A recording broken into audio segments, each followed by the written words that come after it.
ఉన్న బంగారాన్ని విడిపించి ఆ రోజు ఆన్లైన్ రేటుకే మేము కొంటాం. Sharma gold company. నమస్కారం, వెల్కమ్ టు సుమన్ టీవీ. నేను గీతాంజలి. అఖండ ధనప్రాప్తిని కలిగించి శత్రు నాశనం చేసి అకారణ భయాలను తొలగించే ఆ వారాహిమాత నవరాత్రులు జూలై 6వ తారీఖు నుంచి 14వ తారీఖు వరకు రాబోతున్నాయి. అసలు ఈ గుప్త నవరాత్రులను ఎవరెవరు ఆచరించవచ్చు, అమ్మవారిని ఎలా ఆరాధించాలి, ఏ విధమైన పూజను చేయాలి, ఎటువంటి నైవేద్యాలు అమ్మవారికి సమర్పించాలి, ముఖ్యంగా నవరాత్రులు అంటే 9 రోజుల పాటు ఒక్కొక్క రోజు అమ్మవారిని ఏ విధంగా ఆరాధించాలో మీకు తెలియజేసే ప్రయత్నం చేస్తున్నాం. ఇప్పటివరకు ఈ వీడియో అంటే ఇటువంటి ఇన్ఫర్మేషన్ మీరు ఎక్కడా చూసి ఉండరు. వారాహి అమ్మవారిని ఎలా పూజించాలి ఇవి మాత్రమే మీకు తెలిసి ఉంటుంది. కానీ ప్రత్యేకంగా మీకు చాలా విలువైన సమాచారాన్ని అందించాలనే ఉద్దేశంతో ఈ కార్యక్రమాన్ని ఏర్పాటు చేశాం. అమ్మవారి గురించి అలాగే ఏ విధంగా మనం అమ్మవారిని ఆరాధించాలో ఈ విశేషాలు తెలియచేయడానికి ప్రస్తుతం మనతో పాటు ఉన్నారు ప్రముఖ జ్యోతిష్యులు నందిబట్ల శ్రీహరి శర్మ గురువు గారు. వారితో మాట్లాడి మరిన్ని విషయాలు తెలుసుకుందాం. గురుగారు నమస్కారం అండి. వాగర్థ వివసం పృక్తౌ వాగర్థ ప్రతిపత్తయే జగతః పితరౌ వందే పార్వతీ పరమేశ్వరౌ. సదాశివసమారంభాం శంకరాచార్య మధ్యమాం అస్మదాచార్య పర్యంతం వందే గురు పరంపరాం. ఆదిత్యాయ చ సోమాయ మంగళాయ బుధాయ చ గురు శుక్ర శనిభ్యశ్చ రాహవే కేతవే నమః. శృంగేరి పీఠాధిపతులకి కంచి పీఠాధిపతులకి నమస్కారములు తెలియజేసుకుంటూ కార్యక్రమాన్ని ప్రారంభిద్దాం. గురుగారు, వారాహి నవరాత్రులు ఇక్కడ అంటే ఎక్కడ విన్నా ఇప్పుడు ఇవే అమ్మవారి గురించే వినిపిస్తోంది. జూలై 6వ తారీఖు నుంచి 14, 15వ తారీఖుతో ముగుస్తున్నాయని చెప్తున్నారు. అయితే అమ్మవారి ఉగ్రదేవత, ఆవిడ్ని పూజించే విధానం చాలా ప్రత్యేకంగా ఉంటుంది. పూజ చేయాలంటే ఇన్ని నియమాలు పాటించాలని రకరకాలుగా అందరూ చెబుతూ ఉన్నారు. అయితే మీరేమైనా చెప్తారు? ప్రధానంగా అమ్మవారిని అసలు ఎలా పూజించాలి? అమ్మవారు ఉగ్రదేవత కాబట్టి శాంతించే రకంగా పూజ చేయాలా, ఇంట్లోనే పూజ చేసుకోవచ్చా, కేవలం ఆలయాల్లో చేయాలా, ఇంట్లో చేస్తే ఎలా చేయాలి, అసలు ఎవరు పూజను ఆచరించాలి, మహిళల పురుషుల, ఇలా ఎన్నో సందేహాలు ఉన్నాయి. వాటిని నివృత్తి చేయగలరు? తప్పకుండానమ్మా. వీక్షించేటువంటి సుమన్ టీవీ ప్రేక్షకులుగా గమనించాల్సిన అంశం ఏంటంటే, ఈ కార్యక్రమంలో వారాహి అమ్మవారి యొక్క సమగ్రమైనటువంటి వివరణ మీకు అందివ్వడం జరుగుతుంది. ఇంతవరకు సుమన్ టీవీ ప్రేక్షకులు చాలా అదృష్టవంతులని చెప్పవచ్చు. ఎందుకనంటే ఇంతవరకు ఏ ప్లాట్ఫామ్ మీద కూడా సోషల్ మీడియాలో చాలా విషయాలు చెప్పుకోలేదు. కానీ మనం ఈ కార్యక్రమంలో అమ్మవారికి సంబంధించినటువంటివి చాలా విషయాలు మనం తెలుసుకోబోతున్నాం. అమ్మవారికి ఇప్పటి వరకు మీరు కని విని ఎరగనటువంటి, అనగా చాలా పురాణాల్లో రహస్యోక్తముగా అమ్మవారిని పూజించిన వారు ఏ ఏ పదార్థాలతో పూజించారు, నైవేద్యం పెట్టారు, ఏ విధంగా అర్చన చేసుకున్నారు, ఏ ఏ విధంగా అమ్మవారిని ఉపాసన చేశారు, ఎటువంటి ఫలితాలు పొందారు అనేటువంటి విషయాన్ని ఈ రోజున నాకు అమ్మవారు పలికించినటువంటి జ్ఞానాన్ని వీక్షించే ప్రేక్షకులు, మన సుమన్ టీవీ ప్రేక్షకుల కోసం తెలియజేస్తున్నానమ్మా. ఇక్కడ ప్రధానంగా వారాహి దేవత అమ్మవారు ఎవరు అనంటే భండాసురుడిని సంహరించడం కోసమై అమ్మవారు సృష్టించినటువంటిది. అంటే లలిత అమ్మవారి స్వరూపమే దుర్గా, రాజశ్యామల, దండనాయిక ఈ వారాహి అమ్మవారు. ఈ వారాహి అమ్మవారికి సంబంధించి అంటే మనకు వరాహ రూపంలో మనకు స్వామి మనకు తెలుసు, వరాహ స్వామి అని. స్త్రీ రూపముగా వారాహి అంటే ఇక్కడ మీరు గమనించాల్సిన అంశం ఏంటంటే లక్ష్మీనారాయణ స్వరూపం, లక్ష్మీ స్వరూపం అమ్మవారు. విష్ణు భగవానుడు వరాహం అయితే లక్ష్మీ స్వరూపము వారాహి. అందుకే అమ్మవారికి లక్ష్మీ సహస్రనామాల్లో వారాహి, ధరణి, ధ్రువ అనే సహస్రనామాల్లో ఒక పేరు. కాబట్టి సాక్షాత్తు లక్ష్మీ స్వరూపము వారాహి అమ్మవారు. ఈ అమ్మవారిని కొలిచినటువంటి వారికి శత్రు నిర్మూలన, కోర్టు కేసులు నివారించడం, ముఖ్యంగా ధైర్యం వస్తుంది. ముఖ్యంగా ఈ సస్యాధిపతి అమ్మవారు, ఆషాఢ మాసం కదా, రైతులందరూ పొలం దున్నుకుంటారు. ఇది సస్యాధిపతి, పంట పొలాల్లో పంటలు బాగా పండుతాయి అమ్మవారిని పూజించిన రైతులకి. అలాగే అన్నిటికంటే మించి శత్రుంజయము. మన కోసం మన మీద ఎవరైతే శత్రువులు ఉంటారో, మన మీద ఏదైనా చెయ్యాలని చెప్పి ఆలోచించేస్తారు కదా, కుట్రలు, ఆ కుట్రలు చేయలేకపోతారు వాళ్ళు. అంతటి శక్తివంతమైనటువంటిది ఈ వారాహి అమ్మవారు. అన్నిటికంటే మించి ధనప్రాప్తిని విశేషంగా కలగజేస్తుంది వారాహి అమ్మవారు. కాబట్టి ఈ వారాహి అమ్మవారిని ఎవరు చేసుకోవచ్చు అనంటే, ఈ అమ్మవారి నవరాత్రులకు సంబంధించి గుప్త నవరాత్రులు పేరులోనే రహస్యం అని, గుప్తం అంటే రహస్యం. కాబట్టి ఒకప్పుడు కేవలం ఉపాసనాపరులైనటువంటి వ్యక్తులు మాత్రమే చేసుకున్నటువంటి యొక్క వారాహి నవరాత్రులు ఇప్పుడు సామాన్య బాహుళ్యంలోకి వెళ్ళింది. కాబట్టి ఎవరైనా చేసుకోవచ్చు, దేవతని ఉపాసించడానికి ఎవరైనా చేయవచ్చు. కాకపోతే చేసే విధానంలో ఉన్నప్పుడు మాత్రము దానికి తగ్గ వాళ్ళు మాత్రమే చేయాలి. ఇప్పుడు అటం బాంబు ఉందమ్మా, దాన్ని నిర్వీర్యం చేయాలి. అందరూ చేయగలుగుతారా? అవును. తెలుసు. ఎవరు వాళ్ళు చేయాలి. కాకపోతే ఇక్కడ ఏంటనంటే వీక్షించేటువంటి సుమన్ టీవీ ప్రేక్షకులు కూడా అమ్మవారిని సామాన్యమైనటువంటి వ్యక్తులు కూడా సామాన్య విధానంతో అర్చించి గొప్పదైనటువంటి ఫలితాన్ని పొందవచ్చు. ఇక్కడ భక్తి ప్రధానము. అంటే అందరూ పూజించవచ్చు అంటున్నారు. అందరూ పూజించుకోవచ్చు. కాకపోతే దీనికి ఉన్నటువంటి నియమం ఏంటంటే అమ్మవారిని సూర్యోదయం కంటే ముందే పూజ చేయాలి, లేదా సూర్యాస్తమయం తర్వాతనైనా చేయాలి. చేసేటప్పుడు ఖచ్చితంగా ఉదయం ఎలాగో దంతధావనం పళ్ళు తోముకుంటాం, సాయంత్రం పూట చేసే వాళ్ళు కూడా దంతధావనం చేసుకునే శుచిగా అమ్మవారిని ఆరాధించాలని శాస్త్రం చెప్పబడుతుంది. ఇక్కడ అది ప్రధానం. అయితే ఇక్కడ ఉద్యాపన 14వ తారీఖు చేసుకోవచ్చా, 15వ తారీఖు చేసుకోవచ్చా అనేటువంటి ఆలోచన కూడా ఉంది. 14వ తారీఖు రోజున సూర్యోదయానికి అష్టమి ఉంది, సూర్యాస్తమయం తర్వాత నవమి వస్తుంది. సాయంత్రం పూట పూజ చేసుకునే వాళ్ళు 14వ తారీఖుకి ఉద్యాపన చేసుకోవచ్చు. ఉదయం పూట పూజ చేసుకునే వాళ్ళు 15వ తారీఖు రోజున పూజ చేసుకోవాలి. ఇక్కడ స్త్రీ పురుషులు ఎవరైనా చేయవచ్చునమ్మా. అయితే ఇక్కడ ఈ రోజున మనం చెప్పుకోబోయేటువంటి వారాహి సంబంధించినటువంటి దాంట్లో వీక్షించేటువంటి సుమన్ టీవీ ప్రేక్షకులు కూడా ఏమాత్రం కూడా ఈ కార్యక్రమాన్ని స్కిప్ చేసుకోకండి, మిస్ అవ్వకండి. ఎందుకనంటే 9 నవరాత్రులలో 9 రోజుల పాటు సుమన్ టీవీ వాళ్ళు మీకు చక్కటి వివరణని ఇవ్వడానికి ప్రయత్నం చేస్తున్నాం. కాబట్టి ప్రతిరోజు అమ్మవారికి ఒక్కొక్క వారాహి రూపం ఉంటుంది. అంటే ఉదాహరణకు చెప్పాలి అని అంటే ఉన్మత్త వారాహి, ధూమ్ర వారాహి, బృహత్ వారాహి, శ్వేత వారాహి, వార్తాళి వారాహి, దండని వారాహి, కిరాత వారాహి, ఇలా 9 రకాలైనటువంటి వారాహి దేవతలు ఉన్నారు. కాబట్టి ప్రతిరోజు ఒక్కొక్క రోజు ఒక్కొక్క అమ్మవారిని ఎలా కొలుచుకోవాలి. మొదటి రోజున అమ్మవారు ఏ రూపంలో ఉంటుంది, ఆ రూపాన్ని ధ్యానం చేసుకుంటూ ఆ అమ్మవారిని స్తుతించుకుంటూ పూజ చేయండి. పూజా విధానం కూడా మనం తెలియజేద్దాం. అలాగే రెండో రోజు అమ్మవారిని ఇలా ధ్యానం చేసుకొని పూజ చేయండి. రెండో రోజు ఎటువంటి ఫలితాలు కలుగుతాయి, మూడో రోజు పూజ చేస్తే ఎటువంటి ఫలితాలు, ఇలా 9 రోజులు పూజ చేస్తే మానవుడి యొక్క సకలాభీష్టాలు తొలగిపోవడానికి ఈ అమ్మవారి యొక్క నవరాత్రులు చాలా మేలు చేస్తుందని చెప్పవచ్చు. ఇక మనం వివరాల్లోకి వెళ్ళినట్లయితే ప్రధానంగా ఈ అమ్మవారిని గర్భవతులు చేసుకోవచ్చు అనే ఆలోచన కూడా ఉంటుంది. అయితే కొన్ని ఆచార ప్రకారం అమ్మ 5వ నెల పడిన తర్వాత పురిటి సూతకంతో సమానం. కొన్ని ఆచారాల ప్రకారం 7వ నెల పడిన తర్వాత పురిటి సూతకం సమానం. కాబట్టి దీన్ని మీ యొక్క ప్రాంతీయ ఆచారాన్ని దృష్టిలో పెట్టుకొని మీరు ఈ గర్భవతులైన వాళ్ళు కూడా ఈ విధంగా ఆచరణ చేసుకోవచ్చు మహిళ రానంత వరకు. ఇక పురుషులకు కూడా ప్రత్యేకంగా ఉన్నటువంటి అమ్మవారు కూడా ఉంది వారాహిలో. ఆ రోజున పురుషులు చేస్తే విశేషమైన ఫలితం వస్తుంది.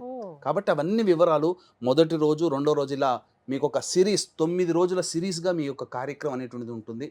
కాబట్టి వీక్షించేటువంటి ప్రేక్షకులు గమనించగలరు. మొత్తం ఎన్ని అలంకారాల్లో కనబడతారు? అన్ని అలంకారాలు మొత్తము 10 రోజుల పాటు చేసుకోవాలి. 9 రోజుల పాటు 9 రకాలైనటువంటి నైవేద్యాలు పెట్టుకోవాలి. 9 రకాలైనటువంటి అర్చనలు ఉంటాయి. అలాగే అంటే మానవులందరూ చేసుకునేదే. అన్నిటికంటే ప్రధానమైనటువంటిది భక్తి ఇక్కడ. అయితే చాలా మంది విగ్రహం పెట్టుకోవచ్చా లేకపోతే ఫోటో పెట్టుకోవచ్చా అంటారు. ఫోటోనే పెట్టుకోండి అమ్మా. విగ్రహం పెట్టుకుంటే ఆ విగ్రహానికి తగ్గట్టుగా చేసుకోవాలి. ఇంకో కొంతమంది అఖండ దీపం పెట్టుకోవచ్చా, మామూలు దీపం పెట్టుకోవచ్చా అంటే 9 రోజులు కాపాడగలిగేటువంటి శక్తి ఉంటే 9 రోజులు అఖండ దీపం పెట్టుకోండి, లేదా సామాన్యంగా దీపారాధన చేసుకోవచ్చు. దీపారాధన కూడా ఏ విధమైనటువంటి దీపారాధన చేసుకోవాలో మనం తెలుసుకుందాం. ఇంకా చెప్పాలి అని అంటే ఇక్కడ ప్రధానంగా అమ్మవారికి ధూపం అంటే చాలా ఇష్టం. కాబట్టి ఏ పదార్థాలతో ధూపం చేస్తే అమ్మవారు సంతోషపడుతుందో కూడా మనం ఈ కార్యక్రమంలో చేసుకుందాం. కాబట్టి ఈ యొక్క వారాహి అమ్మవారి యొక్క అనుగ్రహం అందరికీ అందించాలనేటువంటి ఒక సదుద్దేశంతో ఈ వారాహి అమ్మవారిని అందరూ పూజ చేసుకుంటారమ్మా. ఈ యొక్క వారాహి అమ్మవారికి సంబంధించి పూజ చేసేటప్పుడు మనం చెప్పుకున్నాం కదా, 12 నామాలని శక్తి ఉంటే 108 సార్లు 12 × 108 సార్లు ప్రతిరోజు పారాయణం చేయడం, లేదా 54 సార్లు, లేదా కనీసం 27 సార్లైనా 12 నామావళిని పారాయణం చేయాలి. దీనితో పాటుగా అమ్మవారి యొక్క సంపూర్ణమైనటువంటి అనుగ్రహం కలగాలి అని అంటే ఖచ్చితంగా ప్రతిరోజు లలితా సహస్రనామ పారాయణం అనేటువంటిది చేయండి. గురుగారు హోమం నిర్వహిస్తున్నామని చెప్పారు జూలై 15వ తారీఖున, ఆ వివరాలు తెలియచేయండి. జూలై 15వ తారీఖు రోజున ఈ వారాహి సంబంధించి భగవంతుడు అనుగ్రహిస్తే 9 రకాలైనటువంటి వారాహి అమ్మవారి యొక్క హోమాది కార్యక్రమాలు చేయించడం జరుగుతుంది. లేదా ఖచ్చితముగా వారాహి అమ్మవారి హోమము, ప్రత్యంగిర హోమము, బగళాముఖి హోమము, రాజశ్యామల హోమములు ఖచ్చితంగా కేవలం 1500 రూపాయల రుసుముకుతో ఈ యొక్క హోమాది కార్యక్రమాలు జరిపించడం జరుగుతుంది. ప్రధానంగా ఆ 15వ తారీఖు రోజున రాత్రి 9 గంటలకి కార్యక్రమం ప్రారంభమవుతుంది. కాబట్టి వీక్షించేటువంటి సుమన్ టీవీ ప్రేక్షకులు సాయంత్రం 7 లోపల వరకు కూడా గోత్రనామాలు నమోదు చేసుకునే అవకాశం ఆ 15వ తారీఖు రోజున 15వ తారీఖు వరకు కూడా ఉంటుంది. అవకాశం ఉంటే ముందుగానే ఈ యొక్క కార్యక్రమం చూసినప్పుడు వెనువెంటనే చేసుకోవాలనే సంకల్పం ఉంటే వెనువెంటనే చేసుకోండి. ఈ హోమంలో పాల్గొనడం ద్వారా శత్రునాశనం జరుగుతుంది, ధనప్రాప్తి కలుగుతుంది, ఉద్యోగం లభిస్తుంది, కోరిన కోరికలు లభిస్తాయి. ముఖ్యంగా భూగృహ వసతులు ఈ అమ్మవారిని పూజించడం ద్వారా కలుగుతుంది. సకల సంతోషాలు కలుగుతాయి. ముఖ్యంగా భయముతో కూడుకున్నటువంటి జీవితం మన నుంచి వెళ్ళిపోతుంది. ధైర్యంగా బతకగలుగుతాం. విలువైన సమాచారం ఇది. ఎవరైతే హోమంలో పాల్గొనాలనుకుంటున్నారో వారికి గురువుగారి నెంబర్ స్క్రీన్ మీద డిస్ప్లే చేస్తామండి. కాల్ చేసి మీరు వివరాలు కనుక్కోండి. ఏ హోమం అయితే మీరు చేయించుకోవాలనుకుంటున్నారో కేవలం 1500 రూపాయలకి హోమాన్ని నిర్వహిస్తున్నారు. మీ పేరు అలాగే గోత్రాలు కూడా మీరు నమోదు చేయించుకోండి. గురువుగారు, అసలు వారాహి అమ్మవారికి పూజ ఏ విధంగా చేయాలండి ఈ 9 రోజుల పాటు నవరాత్రుల్లో?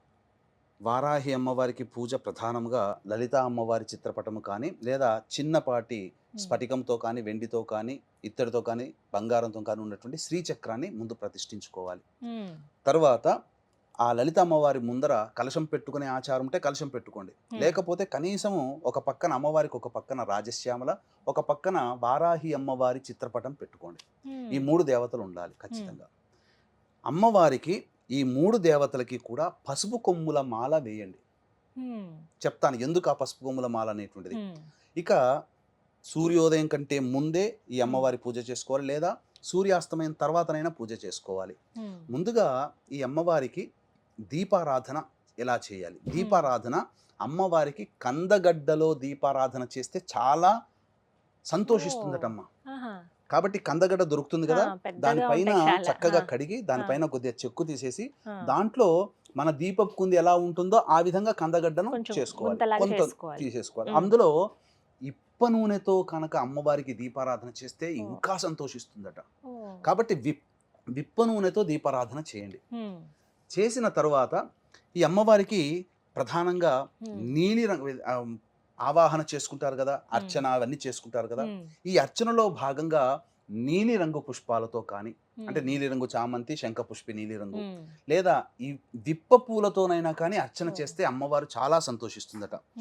ఇక ప్రధానంగా గమనించుకున్నట్లయితే నైవేద్యాలలో ఏం నైవేద్యాలు పెట్టాలని చాలా మంది అంటుంటారు. ఈ అమ్మవారికి బెల్లం పానకం అంటే మహా ఇష్టం.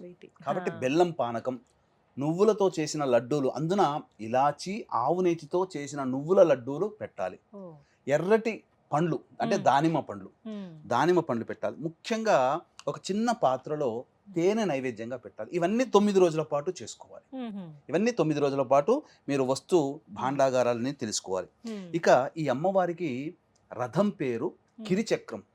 అంటే ఈ అమ్మవారి పూజ చేసేటప్పుడు అమ్మవారి యొక్క దేహాన్ని, రూపాన్ని మనసులో ధ్యానం చేసుకుంటూ 1000 మంది వరాహములు లాగుతుండగా అమ్మవారు ప్రయాణిస్తుందట.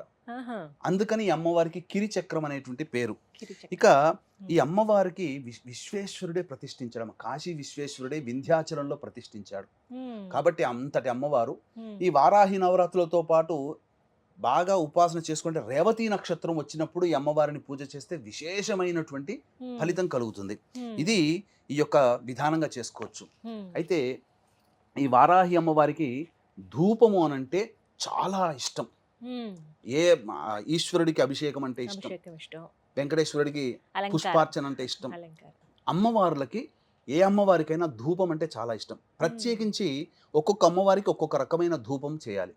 ఈ వారాహి అమ్మవారికి ధూపం ఏంటి అంటే మన ఇంట్లో దొరికే వస్తువులే మనం తెచ్చుకోవచ్చమ్మా. ఏంటి ఆ వస్తువులు? ఆ వస్తువులన్నిటినీ పొడి చేసి ఆ గుగ్గిలంలో మన బొగ్గులు ఉంటాయి కదా, మనం మండుతున్నటువంటి బొగ్గుల మీద వేసి అమ్మవారికి ధూపం ఇస్తే అసలు అమ్మవారు సంతోషం ఇంత అంతా పట్టరానిదట. ఏమా ద్రవ్యాలు తెచ్చుకోవాలి అని అంటే గుగ్గిలం, సాంబ్రాణి అంటుంటాం. అది తెల్లదైనా నలుపుదైనా పర్వాలేదు. ఇక యాలకుల పొడి, ఇలాచీ పొడి అని అంటారు. ఇక పసుపు పొడి, శుద్ధమైనటువంటి పసుపు పొడి 3, తెల్ల గురువింద గింజల పొడి దొరుకుతాయి, పచారి షాపులో దొరుకుతాయి.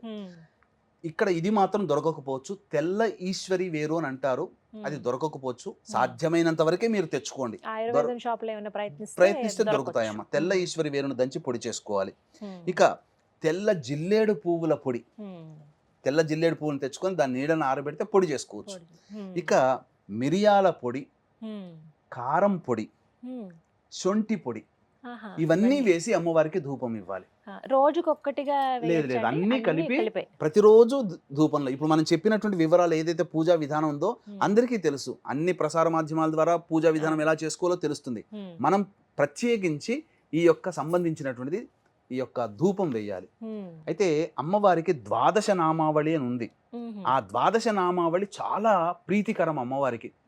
శక్తి ఉందనుకోండి, ఆ ద్వాదశ నామావళిని రోజుకి 108 సార్లు పారాయణం చేయండి, లేదు 54 సార్లు అయినా పారాయణం చేయండి. ఇక కందగడ్డ దీపారాధన చేశాం కదా, మీకు శక్తి ఉంటే ప్రతిరోజు కందగడ్డతో ఆ దీపారాధనగా కుందిగా తయారు చేసుకొని ప్రతిరోజు ఒక కందగడ్డలో వేయొచ్చు, లేదా ఒకే కందగడ్డది 9 రోజుల పాటు ఉండి తర్వాత మనం ఈ అమ్మవారికి 9వ రోజు 10వ రోజు ఆచారం ఉంటుంది కదా, అప్పుడు ఆ నైవేద్యంగా ఆ యొక్క కందగడ్డని ఇంట్లో వండుకొని భోజనం చేయవచ్చు. నైవేద్యములో చిలకడ దుంప, బెల్లం పానకం, పనసపండు, దానిమ్మ గింజలు, అది నువ్వుల లడ్డూలు, నల్లదైనా తెల్లదైనా నువ్వుల లడ్డూలు, ఇలాచి, ఆవు నెయ్యితో చేయాలి, బెల్లము, ఇవి పెట్టినట్టయితే అమ్మవారు, చిలకడ దుంప, ఇవి అమ్మవారికి చాలా ప్రీతికరం. ఇక హోమం చేసుకునే అలవాటైతే హోమంలో తోక మిరియాలు, తెల్ల ఆవాలు, పనసపండు ఇవన్నీ వేయాలి. ఇక అమ్మవారికి తాంబూలం సమర్పించేటప్పుడు పచ్చకర్పూరం, జాపత్రి, జాజికాయ, ఇలాచి, లవంగాలు, ఇలా సుగంధ ద్రవ్యాలు, జవ్వాది, ఇలా కలిపి, జవ్వాది పొడి ఉంటుంది, కలిపి అమ్మవారికి తాంబూలం పెట్టి తర్వాత మీరు చేసుకున్నటువంటి ఆ పదార్థాలు ఏదైతే ఉన్నాయో ఆ తాంబూలం పూజ చేసుకున్న వాళ్ళు సేవనం చేయొచ్చు, నైవేద్యం కూడా అందరూ తినవచ్చు. ఈ విధంగా పూజా విధానం అన్నమాట. పూజా విధానం చాలా చక్కగా వివరించారండి. ముందుగా అందరూ ఇవి తెలుసుకోవాలి. ఇవి 9 రోజుల పాటు అందరూ ఆచరించవలసింది. 9 రోజుల పాటు మనం చెప్పినటువంటి విధానంగా అమ్మవారిని ఆ విధంగా ధూపము, నైవేద్యము, దీపారాధన, అర్చన, ఇవన్నీ మనం చెప్పినటువంటి వస్తువులతో చేస్తే చాలా విశేషం.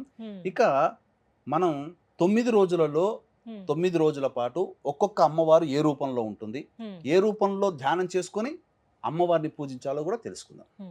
ఇప్పటి వరకు పూజా విధానం ఎలా చేయాలి, ఏ నూనెతో దీపారాధన చేయాలి, ఎటువంటి నైవేద్యం అమ్మవారికి సమర్పించాలో తెలుసుకున్నారు కదా.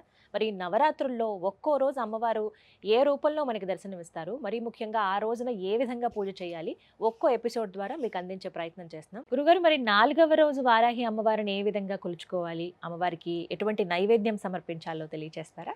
4వ రోజు వారాహి అమ్మవారిని కిరాత వారాహి రూపంలో కొలుచుకోవాలి.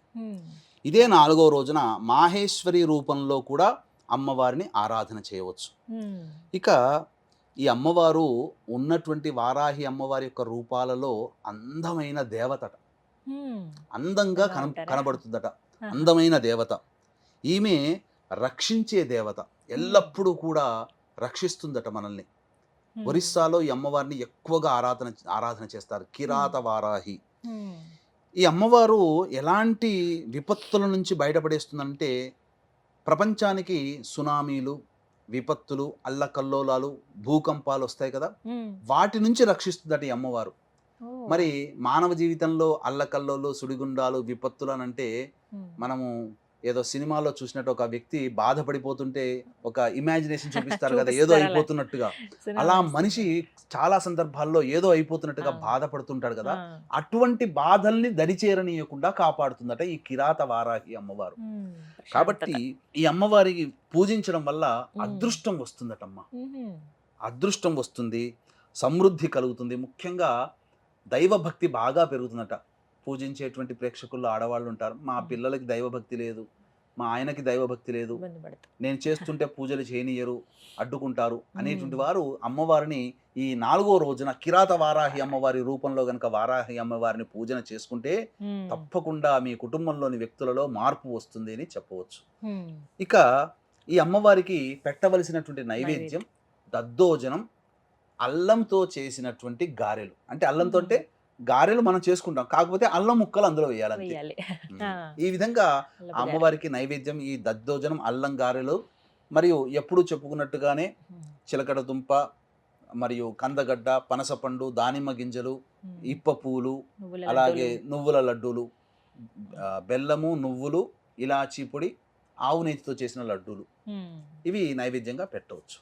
ఈ విధంగా అమ్మవారికి సమర్పించాలి. ఎప్పుడు మనల్ని రక్షిస్తూనే ఉంటుంది అమ్మవారు ఏదో ఒక రూపంలో. ఏదో ఒక రూపంలో వారాహి అమ్మవారంటేనే రక్షించే దేవతమ్మ. ఆ, ఈ విధంగా కిరాత వారాహిని గనక ఉమ్, 4వ రోజు గనక పూజ చేసుకుంటే ఉమ్. చాలా విశేషమైనటువంటి ఫలితాలు కలుగుతాయి.